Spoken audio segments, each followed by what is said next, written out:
Hello guys, कैसे हो तुम सब यार। होप करता हूँ सब मजे में होंगे। तो यार आज बात होने जा रही है अपनी battle of white God version पर। एंड जिसको नहीं पता कि ये मैंने नाम ऐसा क्यों लिया एंड ये मेरी बैटल ऑफ कलर सीरीज क्या है, बैटल ऑफ व्हाइट गॉड्स क्यों बोला, तो ये सब समझने के लिए तुम लोग को मेरी पुरानी वीडियोस चेकआउट करना पड़ेंगे। एंड मैंने अपनी पूरी एक अलग से प्लेलिस्ट बनाकर रखी है बैटल ऑफ कलर्स की, तो तुम लोग वो जरूर चेकआउट करना। उसको देखने के बाद तुम्हारे डाउट्स खत्म हो जाएंगे कि ये सब मैंने नाम क्यों लिए। क्योंकि गाइस देखो, अभी मैं ये सब चीजें तुम लोग को समझा नहीं सकता, क्योंकि आज पहले ही हम यहाँ पर 2 न्यू कैरेक्टर्स इंट्रोड्यूस करने वाले हैं एंड उनके ऊपर डिटेल पे बात करना समझ लो लाजिम है। सो अब जो लोग चैनल पर नए हैं वो जल्दी से चैनल को सब्सक्राइब करके बेल आइकन को ऑल नोटिफिकेशन पर सेट करना मत भूलना। एंड मेरे इंस्टाग्राम पर भी यार अपडेट्स के लिए मुझे फॉलो कर सकते हो तुम लोग। बाकी डिस्कॉर्ड का सर्वर भी है, सेकंड चैनल की लिंक भी है, सब कुछ तुम लोग को डिस्क्रिप्शन में मिल जाएगी। बाकी now without any further ado here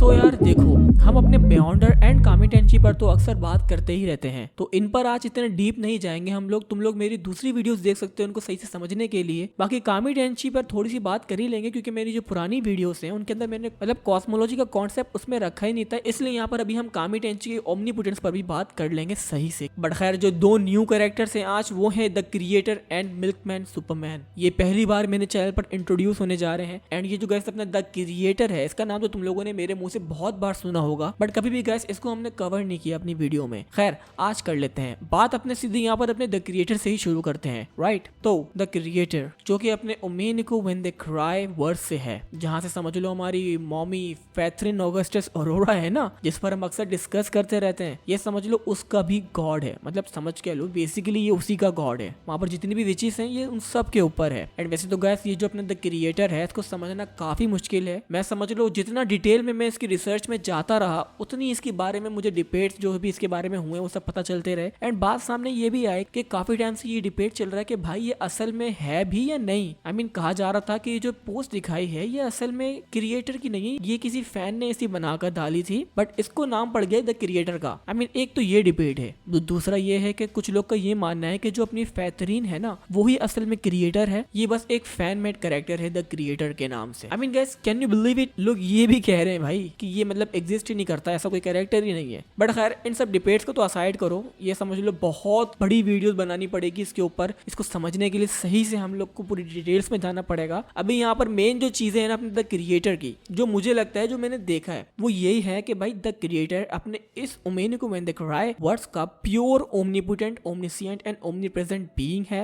and ये इतना ओपी है गाइस कि इसका समझ लो इसका एक अलग ही रियल्म है। एंड उस रियल्म में अगर कोई भी विच कदम भी रख देना तो वो खुद ही समझ लो इरेज हो जाती है, अब चाहे वो अपनी कैथरीन ही क्यों ना हो। ये इतना ओपी है। एंड साथ ही गाइस इसके बारे में जो मैं बताया गया है वो ये है, तो इसको गाइस अगर क्रिएशन करनी है ना तो इसे समझ लो हर चीज के अबव होना लाजिम है। आई मीन इसके आगे कोई भी रिस्ट्रिक्शंस नहीं है, किसी चीज की रोक टोक है ही नहीं इसके आगे। ये जो चाहे खुलेआम कर सकता है, किसी भी चीज को आउट ऑफ नथिंग क्रिएट कर सकता है। एंड इसका जो गाइस हमें टियर लेवल बताया है वो है 0। आई मीन जब ओमनीपोटेंस की बात आ रही है तो टियर 0 ही होगी ना यार, बाउंडलेस। बट सिर्फ गाइस बाउंडलेस ही नहीं, लाइक कुछ कैरेक्टर्स होते हैं ना जो कि बेस बाउंडलेस होते हैं या फिर 2-3 लेयर्ड बाउंडलेस होते हैं, ऐसा नहीं है यहाँ पर गाइस। अपना ये बंदा मतलब बहुत ही ज्यादा हाईएस्ट लेयर्ड इनटू बाउंडलेस है ये। एंड देखो इतना जो गाइस ओपी कैरेक्टर्स जो होते हैं ना उनका कंपैरिजन करना फजूल होता है, क्योंकि यहाँ इन कैरेक्टर्स की फाइट्स के बीच में गाइस हर कोई अपनी अपनी जगह पावरफुल है। And it's all depends on their writers के राइटर्स चाहे तो इन्हें वो कुछ भी लिख के और भी ओपी बना सकते हैं। एंड जबकि अपने क्रिएटर के आगे कोई भी किसी भी चीज की रिस्ट्रिक्शंस नहीं है, तो ये अपने मार्वल यूनिवर्स में कहां तक जा सकता है, अपने डीसी यूनिवर्स में कहां तक जा सकता है, इसका कुछ कहना नहीं है, राइट। आई मीन मैं बोल सकता हूँ कि भाई ये toe to toe one above all तक से लड़ सकता है और उसको हरा भी सकता है, बट मेरा जो ये कहना है वो सिर्फ कहना ही है। It's all depends on their writers. बाकी इसको गाइस अब ये असाइड करके बात करते हैं अपने मिल्कमैन सुपरमैन की। तो वैसे तो यार ये कैरेक्टर पहली बार हमें अपनी justice league America Doom petrol special 1 में दिखाया गया था। एंड इसकी कॉमिक्स को अगर गाइस तुम लोग पढ़ोगे तो दिमाग तुम्हारा समझ लो सेंस बनाएगा ही नहीं कि मतलब क्या चल रहा है। ये मतलब उस टाइप की कॉमिक है जिसको हम लोग बोलते हैं ना broken, weird and just for fun. Superman जिन्हें कहा जाता है हमारी जबान में, तो ये समझ लो उस टाइप की है जहाँ पर किसी चीज का इतना सेंस नहीं बन रहा होता है। तो तुम लोग गैस अगर इसकी खाली कॉमिक पढ़ोगे भी ना तो तुम लोग इतना मतलब इसको पावरफुल नहीं समझोगे। तुम लोग शायद ये भी कहोगे कि कॉस्मिक आर्मर सुपरमैन या फिर सुपरमैन 1 मिलियन प्राइम तक के इसको डिफीट कर सकता है, लाइक इसकी ऐसी पावर्स दिखाई हैं। बट जो इसके बारे में हमें बताया गया है तो वो उसको समझ लो one of the strongest character बनाती है पूरे फिक्शन में। तो अभी इसको थोड़ा सा और समझते हैं कि इसकी जो ओरिजिन है ना वो ये है कि अपना मिल्कमैन सुपरमैन दो ऐसी वुमेन्स की किस से बॉर्न हुआ है जो कि समझ लो एग्जिस्ट ही नहीं करती, राइट। आई मीन WTF, जो चीज एग्जिस्ट ही नहीं करती उन दोनों की एक किस से बॉर्न हुआ है। एंड जब ये बॉर्न हो जाता है तो रेडकॉन ऑर्गेनाइजेशन इसको रखती है एंड इसको गाइस जितने भी सुपरमैन के वर्जन्स होते हैं ना उन सब की पावर्स दे देती है, उनके साथ कंबाइन करके इसको एजेंट ऑफ यूनिवर्सल कंट्रोल बना देती है, लाइक इसको एक लिविंग वेपन बना देती है वो ऑर्गेनाइजेशन। एंड अब जो गाइस यहाँ पर ट्विस्ट है ना वो ये है कि जो ये रेडकॉन ऑर्गेनाइजेशन है ये असल में ऐसी ऑर्गेनाइजेशन है जो कि ओवर मॉनिटर तक को छेड़छाड़ कर सकती है। आई मीन लिटरली गाइस रेडकॉन्स को ओवर मॉनिटर से भी ऊपर बताया गया है, लाइक ओवर मॉनिटर यार अपना, जिसका अपना दूसरा नाम ओवर वॉइड भी है, जो कि सबसे पावरफुल एंटिटी है पूरे डीसी यूनिवर्स का, जहां पर हर कुछ समाता है पूरे डीसी यूनिवर्स का। The presence Lucifer morning star, मतलब हर कुछ हर चीज डीसी से रिलेटेड सब कुछ इसी में समाती है। तो बेसिकली ये डीसी का समझ लो true omnipotent, omnipresent and omniscient god है। तो खैर अब तुम लोग ये तो समझ ही गए होगे ना कि रेडकॉन कितने ओपी हैं, जो कि सिर्फ एंटरटेनमेंट के लिए ही पूरे के पूरे ओवर वर्ल्ड तक को मैनिपुलेट कर सकते हैं। तो ऐसी ऑर्गेनाइजेशन ने जब मिल्कमैन को क्रिएट किया तो यहाँ पर बेसिकली ये चीज अपने इस बंदे को सबसे अबव बना देती है, राइट। आई मीन तुम में से काफी सारे लोग होंगे जो यही सोच रहे होंगे, बट असल में ऐसा नहीं है। अगर रेडकॉन ओवरवॉइड से ज्यादा ओपी है तो ये बात जरूरी नहीं है कि मिल्कमैन भी उनसे ज्यादा ओपी हो या फिर ओवरवॉइड से ज्यादा वो ओपी हो। तो अब यहाँ पर भाई अपना मिल्कमैन इतना ओपी कैसे हुआ, तो वो बात अब यहाँ पर छेड़े। तो भाई देखो एक और प्लॉट ट्विस्ट आने वाला है अब, एंड वो प्लॉट ट्विस्ट ये है कि इसके पास जो गाइस अपना ये जो मिल्क है ना वो लिटरली कोई भी कॉमिक बुक को चेंज कर सकता है, कोई भी रियलिटी को बदल सकता है, पूरी की पूरी स्टोरी लाइन लिख सकता है, वो भी ऐसी स्टोरी लाइन जो कि राइटर को भी पसंद आएगी। मतलब अब इससे ज्यादा ओपी और कौन हो सकता है यार। मतलब अब तुम लोग खुद सोचो, एज एग्जाम्पल अगर लूसीफर मॉर्निंग स्टार इससे लड़े तो उसका क्या होगा। यहाँ पर तो मतलब अपना मिल्कमैन जो है वो लिटरली अपने लूसीफर को कॉमिक से ही मिटा सकता है ना, लाइक उसको मिटा के उसकी कुछ मेन पावर्स को वो खत्म कर सकता है, उसकी एंजल्स की पावर्स को छीन सकता है, लाइक कुछ भी रीराइट कर सकता है अपनी कॉमिक को वो उसकी। तो यहाँ पर लूसीफर मॉर्निंग स्टार जैसे कैरेक्टर्स इसके आगे कुछ नहीं है यार।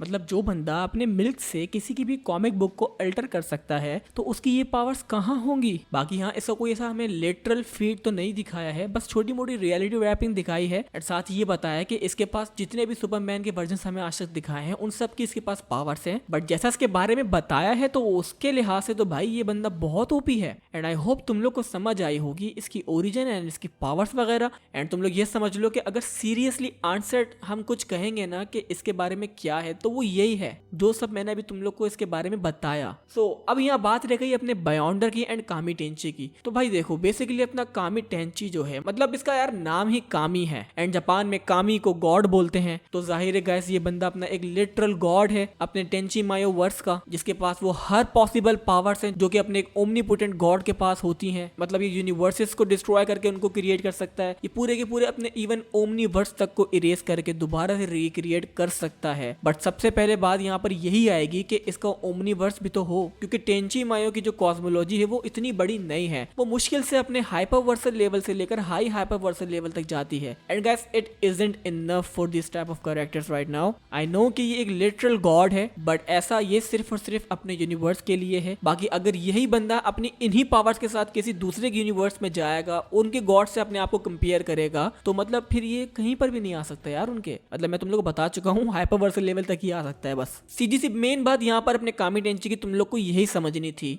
एंड कहने का मतलब मेरा यहाँ पर यही है कि भाई अपने फिक्शनल वर्ल्ड में ट्रू ओमनीपोटेंस ढूंढना फजूल की बात है। आई मीन तुम लोग मान सकते हो कि भाई ये बंदा ओमनीपोटेंट है बट वो ओमनीपोटेंट उसी यूनिवर्स का होगा, दूसरे यूनिवर्स का नहीं होगा। दूसरे यूनिवर्सेस के पास उनके खुद के ओमनीपोटेंट बीइंग है। सो अब यहाँ पर हम बात करते हैं अपने प्री रेडकॉन बयोंडर पर। तो वैसे तो इस बंदे पे बहुत सारी एक्सप्लेनेशन वीडियोस बना चुका हूँ मैं, तो तुम लोग वो जाकर देख सकते हो। बट अभी मैं यहाँ पर तुम लोग को वो बात बताने बताने जा रहा हूँ जो मैंने अपनी पिछली वीडियो में कभी नहीं तुम लोगों को बताई, एंड वो ये है कि भाई ये बंदा अपने रेडकॉन से पहले पूरे के पूरे मल्टीवर्स का लिटरल गॉड यही था। मतलब समझ रहे हो, वन अबव ऑल बाद में इंट्रोड्यूस हुआ गया है, एंड जब वन अबव ऑल को इंट्रोड्यूस किया था तो समझ लो इसको रेडकॉन कर दिया था, इसको बहुत ही ज्यादा नर्फ कर दिया था। बट उससे पहले ये एक लिटरल गॉड रह चुका है मार्वल यूनिवर्स का। बट अगर अभी तुम करंट सिचुएशन की बात करोगे तो अभी भी गाइस ये इतना ओपी है कि मार्वल यूनिवर्स में अगर सबसे स्ट्रॉन्गेस्ट वन अबव ऑल है तो उसके बाद अपना प्री रेडकॉन बायोंडर ही आएगा। इसको मार्वल में ऐसे बताया गया है कि जितने भी एब्स्ट्रैक्ट एंटिटीज हैं like living tribunal, eternity, death, oblivion, उन सब के ऊपर इसको बताया गया है। एंड गाइस ओब्लिवियन के तो यार तुम लोग में से कुछ लोग कुछ ज्यादा ही मतलब इसको ओवररेटेड बना देते हैं यार। खैर मैं भी यहाँ पर अपने ओब्लिवियन पे भी कहाँ जा रहा हूँ, बात है अपने प्री रेडकॉन बायोंडर की। तो हाँ भाई, बायोंडर पूरे के पूरे मार्वल के कंबाइंड मल्टीवर्स से बहुत ज्यादा पावरफुल है, क्योंकि ये मार्वल का हिस्सा है ही नहीं, ये एग्जिस्ट करता है outside of Marvel multiverse, right. मतलब इसका जो गाइस घर था ना, मैं वहां की बात कर रहा हूँ जहां पर से ये आया था बियॉन्ड रेल्म से, तो वो पूरे के पूरे मार्वल के मल्टीवर्स से बाहर एग्जिस्ट करता है, तो इसलिए वो मार्वल का हिस्सा नहीं गिना जाता। अब यहाँ पर बात आई है गाइस अपने कंपैरिजन की। अब यहाँ पर बात है कि इनमें से सबसे पहले कौन हारेगा एंड कौन आज की वीडियो में जीतेगा। तो यहाँ पर मेरे ख्याल से तुम लोग को अंदाजा हो ही गया होगा कि आज की बैटल में अपना सबसे पहला कैरेक्टर कौन सा हारेगा। मैं तुम लोग को बता चुका हूँ कि भाई इन मामलों में ना कॉस्मोलॉजी मैटर करती ही है। मैं बहुत बड़ा कोई नूब था भाई, जो मैं पहले कॉस्मोलॉजी पे फोकस नहीं करता था, बट अब जब से रियलाइज हुआ है कि भाई नहीं यार, कॉस्मोलॉजी बहुत बड़ी चीज है कंपेरिजन में। तो इसके बिना मतलब कैरेक्टर को कंपेयर करना इट्स लाइक बताना कि मेरा फेवरेट कौन सा है, राइट। तो एज वी ऑल नो कि कामी टेंची की जो कॉस्मोलॉजी है वो इतनी बड़ी नहीं है। आई मीन ना तो अपने डीसी के वो टक्कर की है, ना तो वो अपने मार्वल के टक्कर की है, ना ही अपने ओमेनिकोवर्स की टक्कर की है। तो यहाँ पर कामी टेंची समझ लो अपने यूनिवर्स का जरूर ओमनीपोटेंट गॉड होगा, बट इन सब के आगे वो कुछ भी नहीं है। And I know guys what I am saying and it's kind of harsh saying this to Kami Tenchi's fan, but यही सच है भाइयों। तो अब मूव ऑन करते हैं कि अब कौन सा कैरेक्टर हारेगा। अब यहाँ बचे गाइस 3 गॉड। इनमें गाइस अब बताना मुश्किल है कि कौन हारेगा। आई मीन ओमेनिको से अगर हम द क्रिएटर की बात करें तो भाई ये एक लिटरल गॉड है, एंड साथ ही इसकी जो कॉस्मोलॉजी भी है वो भी समझ लो बहुत छोटी नहीं बल्कि मार्वल की टक्कर की है। हम मार्वल से बड़ी तो नहीं बोलेंगे, बट हाँ मार्वल की टक्कर की है। आई मीन मार्वल के पास यहाँ पर अभी गैस बियॉन्ड रियल्म है, वन अबव ऑल है, फल्क्रम जैसे कैरेक्टर्स हैं जिनके जो गैस टीयर हैं वो लाइक लिटरली टीयर 0 में जाते हैं, right.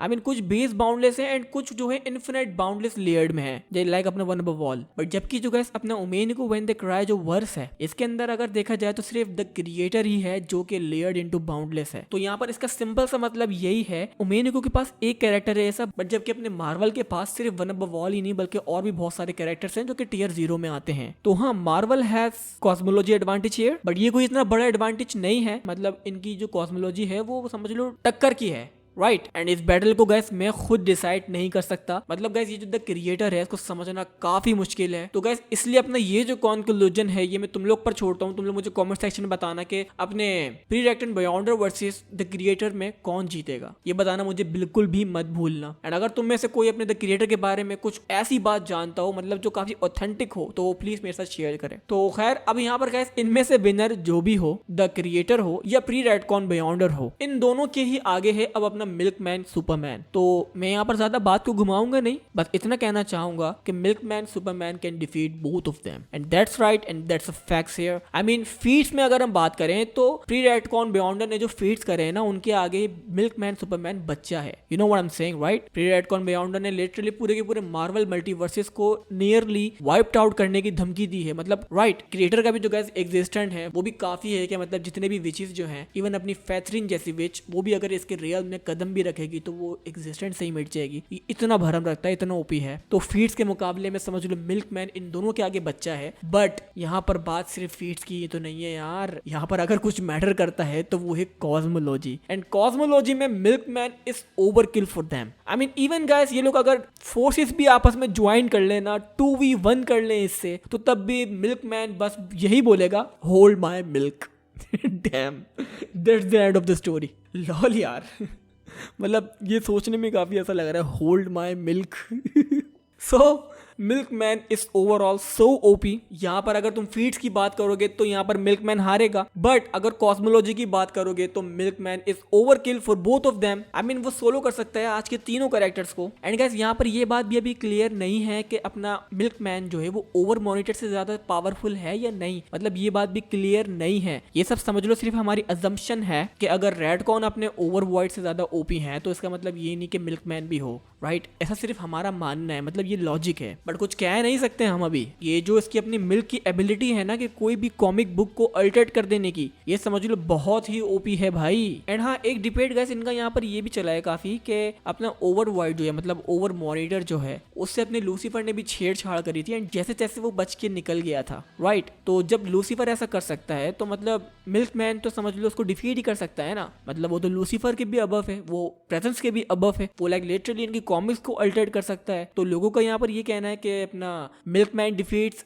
Over void with extreme difficulty. तो ये सब मैं कह रहा हूँ, मेरा मानना नहीं है, ये से समझ लो डिबेट्स चले हैं जो मैंने तुम लोग को बताए हैं, राइट? सो अब आई होप तुम लोग को मजा आया हो आज की वीडियो में। एंड आज ये गाइस रियलाइज हो ही गया है कि हमारी मदर्स क्यों कहती थी बचपन में कि बेटा दूध पिया कर जान बनेगी। एंड अब देख लो अपने मिल्कमैन ने प्रूव कर दिया ये, तो इसलिए आज से गाइस दूध पीना शुरू। बाकी हाँ, मिल्कमैन का जो गाइस मिल्क है ना, ये समझ लो कोई सबसे ब्रोकन एबिलिटी है मैंने आज तक पूरे फिक्शन में कहीं देखी है, तो उनमें से समझ लो ये एक है। बाकी अब तुम लोग का क्या कहना है इस बैटल पर, let me know in the comment section. And अब जाने से पहले चैनल को सब्सक्राइब करके बेल आइकन को ऑल नोटिफिकेशन पर सेट करना मत भूलना। इंस्टाग्राम पर फॉलो कर लेना, वहां पर मैंने अभी शॉर्ट्स के सजेशंस तुम लोगों से पूछे थे, तो वहां पर तुम लोग मुझे शॉर्ट्स वीडियो क्या बनाऊं यूट्यूब के लिए वो भी सजेस्ट कर सकते हो, मतलब किस टॉपिक पर बनाऊं। So you should go there through the link below. बाकी अब मैं मिलता हूं नेक्स्ट वीडियो में, अपना ख्याल रखना। Till then, farewell.